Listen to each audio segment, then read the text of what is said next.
देखिए, परेशानियां बहुत हुई, लेकिन सरकार से बड़ी भी एक ताकत है, वो है माननीय न्यायालय, और उनसे बड़ी भी एक ताकत है, वो है जनता। आवाम जो चाहती है वो होके रहता है।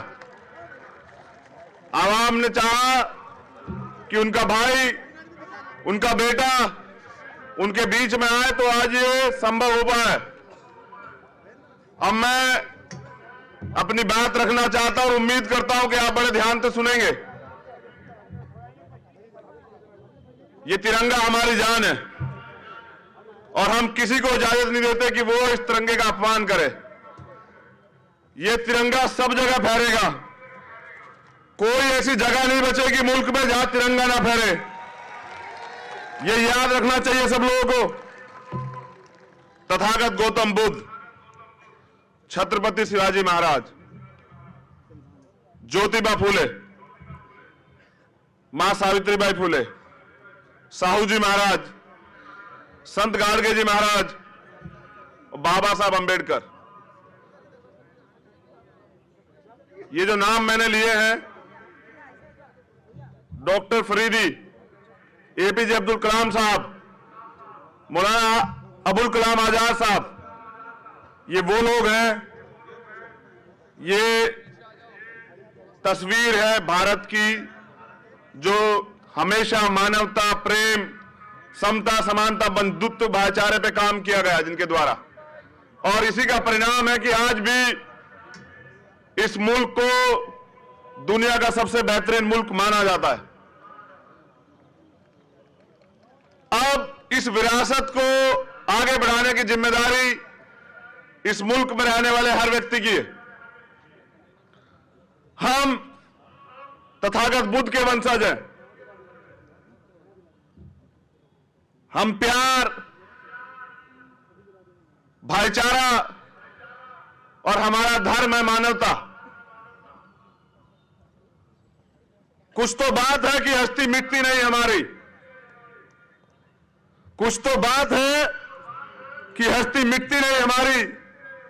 सदियों रहा है दुश्मन, दौरे जहां हमारा। पहले भी कितनी बार तरह तरह के हमले हुए इस देश पर, और कितने ताकतवर लोग आए, अंग्रेज, उनको लगा कि वो इस मुल्क को तोड़ देंगे, राज कर लेंगे। लेकिन जिस दिन इस मुल्क के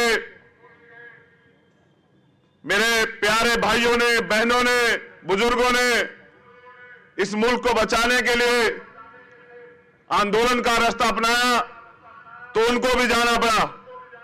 जो ये कहते थे कि हम इस मुल्क पे राज करेंगे।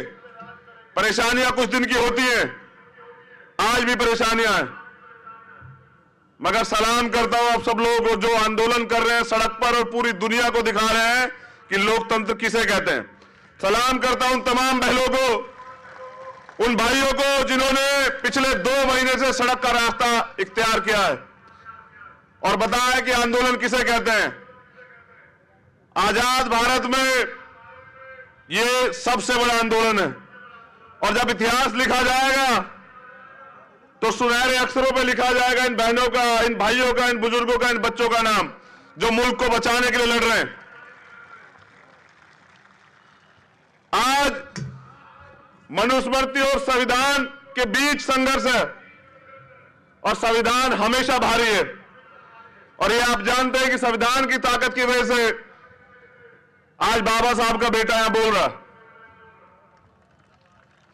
क्योंकि संविधान इस देश को जोड़ता है, समता, समानता, बंधुत्व, भाईचारे की बात करता है, और मनुस्मृति आदमी पे आदमी के शोषण को बढ़ावा देती है। तो इस देश में राज तो चलेगा, लेकिन चलेगा इसका।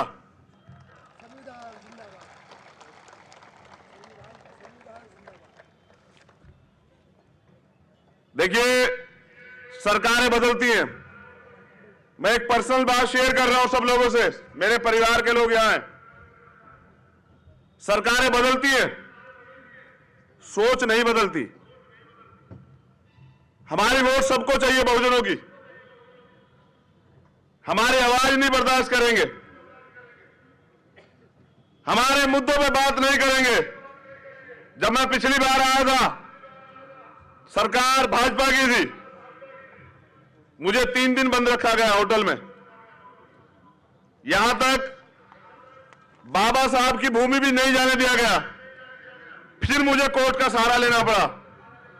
इस बार उम्मीदें कम थी कि इस बार ऐसा नहीं होगा, लेकिन फिर वही बात।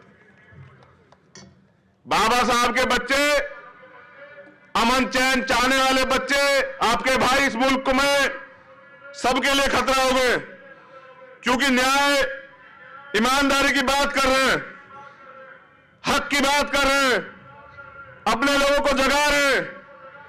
और ये लोग नहीं चाहते कि लोग जागें। जाग जाओगे तो अपने हक मांगोगे, और ये लोग आपको आपका हक देंगे नहीं।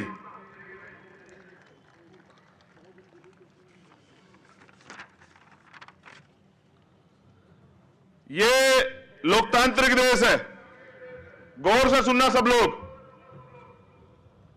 लोकतंत्र में सरकार की क्या जिम्मेदारी होती है? सरकार की जिम्मेदारी होती है कि वो उस मुल्क में रहने वाले, उस राज्य में रहने वाले प्रत्येक व्यक्ति को, वो किसी जाति धर्म का हो, सबसे पहले रोटी, कपड़ा, छत, उसका स्वास्थ्य, उसकी शिक्षा, उसका रोजगार, उसकी सुरक्षा, ये सुनिश्चित करे। और ये सरकार की जिम्मेदारी और आम आदमी का अधिकार है। लेकिन फिर भी हम लोग आज भी असुरक्षा की भावना महसूस कर रहे हैं। इसके पीछे दोषी वो लोग नहीं है। उनका तो एजेंडा ही था कि इस देश में किस तरह से दलितों को, पिछड़ों को, आदिवासियों को, धार्मिक अल्पसंख्यकों को, सिखों को, बौद्धिस्टों को, ईसाइयों को, मुसलमानों को सताया जाए, उन्हें इस मुल्क में 2 दर्जे का नागरिक बना के रखा जाए, उनके अधिकार छीन लिए जाएं। इसी साजिश का बड़ा नतीजा है सीए, एनआरसी और एनपीआर। लेकिन यह मुल्क की समझ में आ चुका है। तो वास्तविक लोकतंत्र तो दिखाई नहीं दे रहा है। लोकतंत्र में तो अभिव्यक्ति की आजादी है, लोग अपनी बात रख सकते हैं। आर्टिकल 19 है। आप सरकार द्वारा बनाए गए किसी कानून का समर्थन नहीं करते, आप सुप्रीम कोर्ट द्वारा दिए गए किसी निर्णय का समर्थन नहीं करते, तो राइट टू प्रोटेस्ट है। और माननीय न्यायालय ने, सर्वोच्च न्यायालय ने भी इस बात को सीए, एनआरसी, एनपीआर पर जो प्रोटेस्ट हो रहे हैं, प्रोटेस्टरों के लिए बात कही है कि आप अपने प्रोटेस्ट जारी रखें। मगर सरकारें क्या कर रही हैं? हक की बात करने के लिए सभाएं होती हैं तो नहीं होंगी। अगर सड़क पर आएंगे, आंदोलन करेंगे तो लाठियां मिलेगी, गोलियां मिलेंगी, मुकदमे मिलेंगे, जेल मिलेगी। लेकिन इनकी समझ में यह नहीं आ रहा कि जो लोग मुल्क को बचाने निकले वो सर पर कफन बांधकर निकले। ना वो लाठी से डरते, ना वो गोली से डरते, ना वो मुकदमों से डरते, ना वो जेल से डरते। और जिन्होंने पहले कुर्बानियां दी है वो फांसी से भी नहीं डरेंगे। आने वाला वक्त ऐसा होगा कि आप चलाओ लाठी, आप चलाओ गोली, आप लगाओ मुकदमे, हम अपने मुल्क को बचाने के लिए कुर्बान हो जाएंगे। लेकिन उफ नहीं कहेंगे। हमने सीखा अपने महापुरुषों से कि ये मुल्क हमारा है, इसको बचाना भी हमें है, इसको आगे बढ़ाना भी हमें। अब जब परमिशन नहीं होगी, फिर न्यायालय जाना पड़ेगा, फिर कोर्ट से परमिशनें मिलेंगी। अब 8 घंटे की आजादी मांगी थी, मगर माननीय न्यायालय ने 3 घंटे की दी। हम न्यायालय का सम्मान करते हैं, 3 घंटे बहुत हैं। गुलामी के 100 साल और स्वतंत्रता के आजादी का 1 घंटा, 3 घंटे बहुत है मेरे लिए।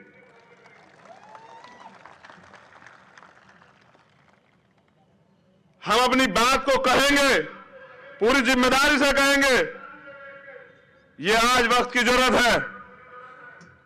हम गैर जिम्मेदार लोग नहीं है मुल्क में। मैं उत्तर प्रदेश के सीएम आदित्य योगी नाथ की तरह गोली और बोली के बयान नहीं दूंगा। जैसे वो कहते हैं कि जो बोली से नहीं मानेगा गोली से मानेगा, मैं ये कह रहा हूं चलाओ गोली। कल बंद है हमारा भारत बंद किया हमने आरक्षण और सीए एनआरसी और एनपीआर को लेके। आप चलाओ गोली, मारो हमारे निर्दोष लोगों को। मगर याद रखना भाजपा के लोगों, सरकार बदलेगी। जिस दिन सरकार बदली एक एक जुर्म का हिसाब लिया जाएगा। ये जो क्राइम तुम कर रहे हो, लोकतंत्र में भारत का संविधान ये कहता है कि सबको बराबरी के अधिकार है। क्राइम करने वाला चाहे आम आदमी हो, चाहे प्रशासन का व्यक्ति हो, चाहे शासन का व्यक्ति हो, चाहे कोई मंत्री हो, चाहे गृह मंत्री हो, मुख्यमंत्री हो, चाहे वजीर आजम हो, जो क्राइम करेगा सजा जरूर मिलेगी। आज हो सकता है बच जाओ, कल बहुजनों का राज आएगा तो नहीं बचोगे। वादा कर रहा हूं मैं अपने आवाम से, क्योंकि असली मालिक जनता है और जनता है सड़कों पर है। हम रोजगार मांगने आए थे, हम भ्रष्टाचार खत्म करना चाहते थे, हम जीडीपी पे बात कर रहे थे, हम सुरक्षा पे बात कर रहे थे, हम एजुकेशन पे बात कर रहे थे, लेकिन इन्होंने पूरे मुल्क को नोटबंदी की तरह सड़क पर आके खड़ा कर दिया। इसके पीछे एकमात्र उद्देश्य यह है कि जो एंटी बीजेपी है देश में, उसकी वोट बंदी करनी है, उसके वोट का अधिकार छीनना है। मगर मैं याद दिला देना चाहता हूं इस मुल्क के हर एक व्यक्ति को कि बाबा साहब ने वोट का अधिकार या कॉन्स्टिट्यूशन में मिला एससी एसटी ओबीसी को रिजर्वेशन या समानता का अधिकार या अभिव्यक्ति की आजादी बड़े संघर्ष से दिलाई। उन्होंने आगरा में 18 मार्च 1956 को एक भाषण दिया था। यह मैं अपने लोगों से भी कह रहा हूं, जय जयकार करने से काम नहीं चलेगा। जय भीम का नारा महाराष्ट्र ने दिया, आज पूरी दुनिया में गूंज रहा है। मैं कहना चाहता हूं, चित्र नहीं पकड़ना है, चरित्र पकड़ना है। बाबा साहब ने संघर्ष किया, बलिदान दिया, तो बाबा साहब ने यह कहा 18 मार्च 1956 को आगरा में कि मुझे मेरे पढ़े लिखे लोगों ने धोखा दिया। दुखी मन से, तड़पते हुए, और यह भी कहा कि मैं बड़ी मुश्किल से इस कारवां को यहां तक लेकर आया हूं। अगर आप इसे आगे नहीं बढ़ा सकते तो इसको पीछे मत जाने देना। आज कारवां लुट रहा है, आज समय है, आओ सड़क पर। क्योंकि मान्यवर साहब काशीराम ये कहते थे कि जब आप संसद में बहुमत में ना हो तो सड़क पे बहुमत में रहना, जिससे कोई भी सरकार तानाशाना हो। जैसे आज की सरकार हो गई है, जो मन आता है कानून बना देते हैं, जनता की परवाह नहीं करते। मुझे कहा गया है, जब मैं दिल्ली की जमा मस्जिद से इस कानून के खिलाफ आंदोलन करने आया, तो जब मुझे बेल मिली तो मुझे कहा गया माननीय न्यायपालिका द्वारा कि चंद्रशेखर, आप देश के वजीर आजम का सम्मान करें। करूंगा सम्मान, क्योंकि बाबा साहब के बनाए संविधान की संवैधानिक कुर्सी पर बैठे हैं वो। लेकिन मैंने भी ये कहा, देश के वजीर आजम को भी कहिए कि वो देश की जनता का सम्मान करें, वो देश के संविधान का सम्मान करें। अगर वो ऐसा नहीं करते तो मुझसे सम्मान की उम्मीद न रखें। ये जनता है, ये नहीं चाहती ऐसे कानून सीए एनपीआर एनआरसी जैसे। ये जनता है, ये मुख्य विकास की मुख्य धारा में आके अपने देश को आगे बढ़ाना चाहती है, मगर आपके एजेंडे हम समझ रहे हैं और ये भी समझ रहे हैं ये मुल्क किसी के बाप का नहीं है, ये सब लोगों का मुल्क है और मुझे सभा करने से यहां कोई नहीं रोकेगा। मैं कहूंगा अपनी बात और देश के हर कोने में जाकर कहूंगा। ये जिम्मेदारी आज जो भरोसा मेरे लोग मुझ पे करते हैं उसको आगे बढ़ाने की जिम्मेदारी मेरी है।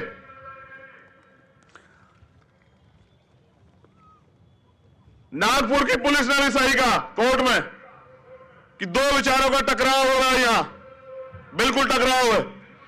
हम संविधान को मानते हैं और ये मनुस्मृति को मानते हैं। ये देश तो संविधान से चल रहा है,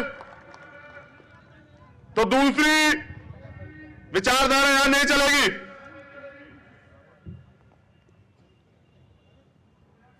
देश में ये मनुवाद तभी खत्म होगा जब आरएसएस पे बैन लगेगा। जब तक यहां इस पे बैन नहीं लगेगा तब तक ये नहीं होगा। हम ये भी जानते हैं कि बीजेपी को आरएसएस चलाता है, तभी बीजेपी के वजीर आजम यहां आते हैं आरएसएस प्रमुख के सामने और ऐसे हाथ खड़े होकर बताते हैं कि हमने क्या क्या किया। बात संविधान की करते हैं और एजेंडे मनुस्मृति के थोपते हैं। मैं सुझाव देता हूं संघ प्रमुख को, ये झूठ का चोला उतारिए, आइए मैदान में, लोकतंत्र है, आप आइए सीधे चुनाव में अपने एजेंडे लेके, फिर जनता आपको बताएगी कि यहां मनुस्मृति चलेगी या संविधान चलेगा। ये दूसरों के कंधे पे बंदूक रख के मत चलाएं, आए सीधा लोकतंत्र में आकर चुनाव में शरीक हो, फिर जनता जवाब देगी। इन्हीं का एजेंडा ये एनआरसी, एनपीआर और सीए। मेरी मदद करोगे नहीं करोगे? राज्य सरकार को अथॉरिटी है, गौर से सुनना, मीडिया के लोग भी आए। एनपीआर चाहे तो राज्य सरकार रोक सकती है, तो मैं यहां की सरकार से भी निवेदन करूंगा, अगर वास्तविकता में आप आवाम के हितैषी हैं तो इस प्रदेश में एनपीआर को रोके। अगर आप ऐसा नहीं करते हैं तो हमारी समझ में आ जाता है कि आप भी हमारे विरोधी हैं, फिर आपके खिलाफ भी जन आंदोलन होंगे, फिर आपके खिलाफ भी राइट टू प्रोटेस्ट का प्रयोग होगा। आरएसएस बैकडोर से रिजर्वेशन को खत्म करवा रही है। बार बार संघ प्रमुख बयान देते हैं समीक्षा होनी चाहिए, हिस्सेदारी पूरी तो होने दो। अभी से डर गए? अभी तो हमारे लोग अच्छी कुर्सी में बैठे भी नहीं है, अभी तो हमारा प्राइम मिनिस्टर भी बनेगा, अभी तो बहुत सारे स्टेट में, सभी स्टेटों में हमारी सरकार भी आएगी। हम देंगे आरक्षण तुम्हें, जो अल्पमत के लोग हैं उनको हम देंगे आरक्षण। हम लेने वाले नहीं देने वाले बनेंगे, अभी हमारा समय आने दो। तो ये जो साजिश की जा रही है, आपने कुछ दिन पहले कहा मोहन भागवत जी कि बहस होनी चाहिए, समीक्षा होनी चाहिए। मैं आपको चुनौती देता हूं, मैं आपको चैलेंज करता हूं, आप कीजिए बहस, मैं यहां हूं, आप रिजर्वेशन के आंकड़े लाइए, आप 4000 साल से हमें सताए गए आंकड़े लाइए, जहां महिलाओं को पैर की जूती समझा जाता था, जहां हमें पानी पीने की इजाजत नहीं थी, जहां हमें पढ़ने की इजाजत नहीं थी। ये तो शुक्र मानिए, एहसान है राष्ट्रपिता ज्योतिबा फूले का, मां सावित्रीबाई फूले का, मां फातिमा शेख का, कि उन्होंने पहले स्कूल खुलवाए, अपनी जमीनें देके और हमें पढ़ने का अधिकार मिला। ये महापुरुष है जिनका मैं जिक्र कर रहा हूं, वो महापुरुष नहीं है जिन्होंने अंग्रेजों से माफी मांगी। हम सब इतिहास जानते हैं, हमारी वैचारिक लड़ाई है, बाबा साहब ये कहते थे कि 1000 तलवार और एक कलम बराबर होती है। जिस दिन कलम की ताकत इस जमहूरियत के हाथ में आएगी ना, इस आवाम के, फिर ये मुल्क सबसे बेहतरीन मुल्क बनेगा दोबारा। आरएसएस के लोग तिरंगा यात्रा निकालते हैं, देशभक्ति के सर्टिफिकेट बांटते हैं। आपने क्यों नहीं लगाया अपने हेडक्वार्टर पे तिरंगा? वो तो बोले जो पहले सही हो। यहां लगाइए तिरंगा पहले, फिर करेंगे बात आपसे। और तिरंगा लहराया भी है और अब हर जगह लहराया जाएगा तिरंगा। ये तिरंगा शान है हमारी। हम सब रास्ता नहीं चाहते, हम समानता चाहते हैं। हम सुरक्षा नहीं चाहते, हम अधिकार चाहते हैं। मैं नागपुर की धरती पे बताने आया हूं, ये दीक्षा भूमि की धरती है, ये बुद्ध की धरती है। बहुत हुआ, हर सब्र की एक सीमा होती है। अब हम सड़कों पे आएंगे, अपने अधिकार छीन के लेंगे। ये लोकतंत्र है, जो जनता चाहेगी वो होगा। और इसका परिणाम कल 23 फरवरी को संत गाडगे जी महाराज की जयंती पे पूरे देश में ऐतिहासिक बंद करके हम दिखाएंगे कि हम इस देश में अपने अधिकारों पे कुठाराघात नहीं होने देंगे।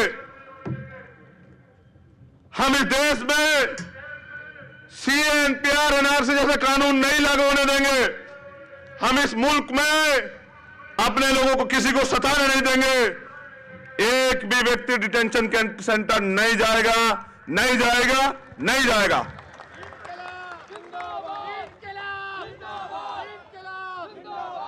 इनकलाब आएगा, मनुवाद हारेगा, अंबेडकरवाद जीतेगा, बाबा साहब के संविधान की जीत होगी, फिर भारत पर बुद्ध भारत बनेगा। आने वाला समय बहुजनों का है।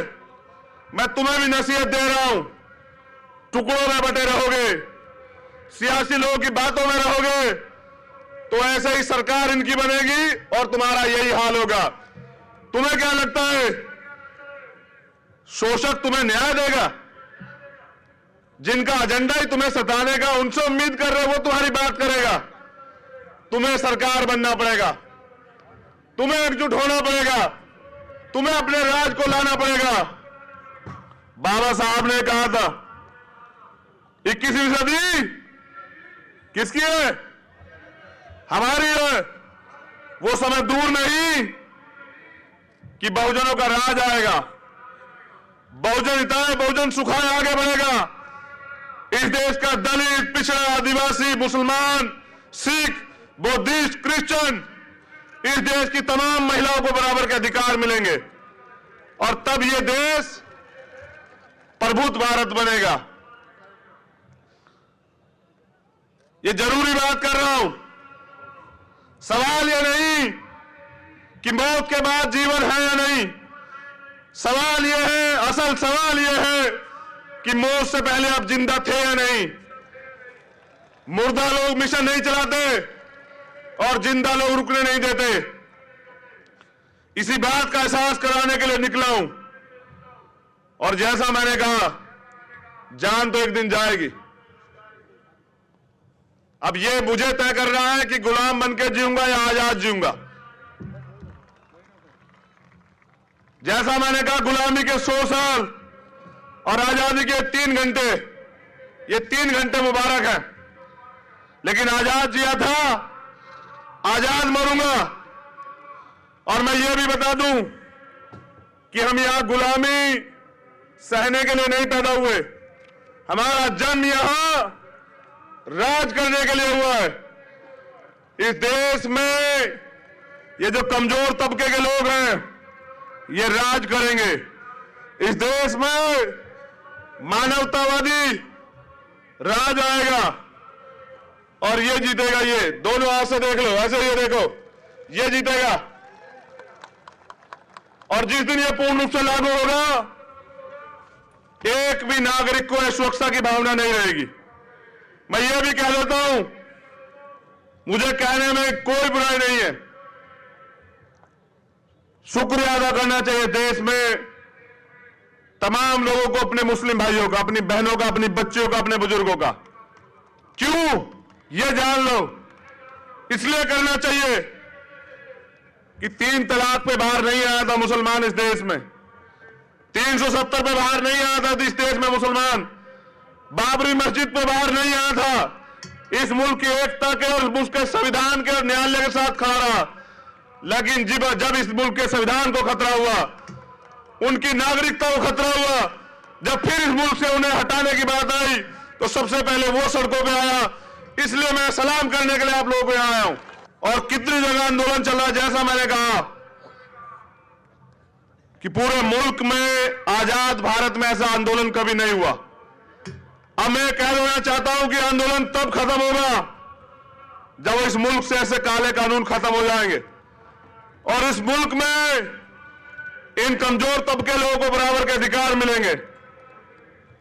अब हम काम करेंगे कि संख्या के आधार पर देश में आरक्षण लागू हो, SC, ST, OBC माइनॉरिटी के लोगों को उनकी आबादी के हिसाब से, जो बाबा साहब के सामाजिक न्यायिक मूल्यों का सिद्धांत था, सामाजिक मूल्यों का, कि उनकी आबादी के हिसाब से उनको अधिकार मिले। अब हम प्रयास करेंगे इन कमजोर तबके लोगों को जोड़ के इनको उनके अधिकार दिलाएं। फिर इस मुल्क में पता लगेगा कौन मेरिट वाला है और कौन मेहनत वाला है, कौन आगे बढ़ेगा और कौन पीछे रहेगा। मुझे सुनने के लिए बहुत बहुत शुक्रिया।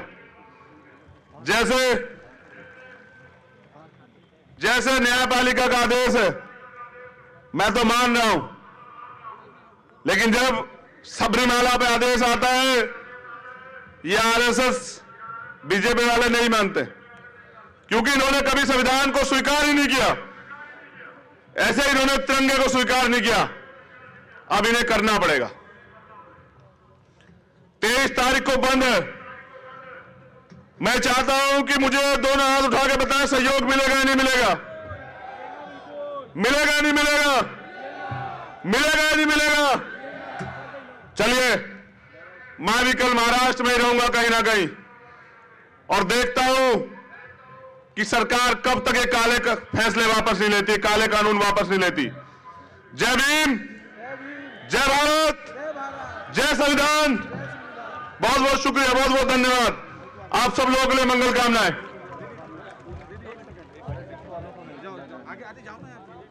अच्छा सुनिए, एक बार इतनी जोर से नारा लगाओ कि दिल्ली तक आवाज जाए। कुछ लोग यहां जय भीम सुनना नहीं चाहते, उनके एजेंडे में नहीं है। सुना दे उनको जय भीम, सुना दे क्या? जय भीम। कार्यालय तक आवाज जानी चाहिए।